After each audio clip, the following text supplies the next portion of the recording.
dans une seule machine, dans un cycle. C'est un cycle où on met 40 kg de déchets plastiques. Et avec ces 40 kg, on va obtenir environ 30 litres de diesel. Et avec ces 30 litres de diesel, on va faire fonctionner un camion de collecte des déchets ménagers pendant une journée entière. Le camion de collecte des déchets ménagers, il va chez les particuliers, il collecte du déchet plastique. Ce déchet plastique, il est ramené au laboratoire Earthwake.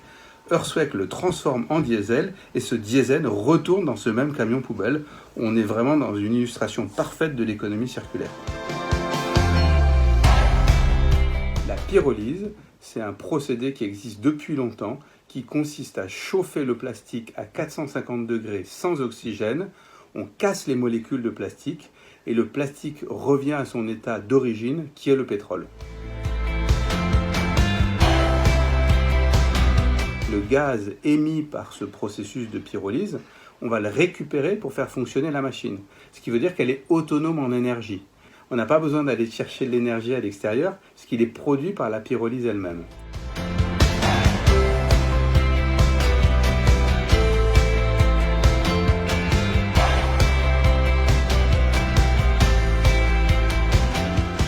On a essayé de trouver des solutions pour faire en sorte que le déchet plastique ait de la valeur et que ça suscite son ramassage.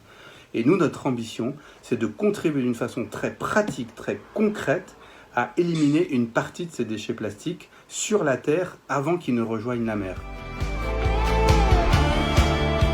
On a fait en sorte d'avoir une machine qui soit pas trop grande, qui soit pas trop coûteuse, qui soit relativement simple à manipuler, et en plus qu'il soit mobile. L'idée, c'est de ne pas avoir besoin d'avoir fait Polytechnique pour être un opérateur de cette machine.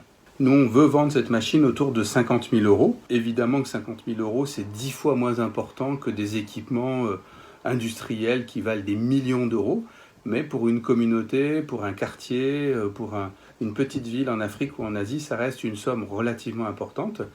Et nous, notre pari, c'est que cet équipement, il peut être rentabilisé par celui qui l'opérera et qui arrivera à se fournir cet équipement. Et à force de produire du diesel gratuitement, eh bien, ça viendra amortir le coût de cet investissement. C'est ça aussi notre pari, parce qu'on se dit que si on veut que ça soit durable, il faut que ça soit rentable.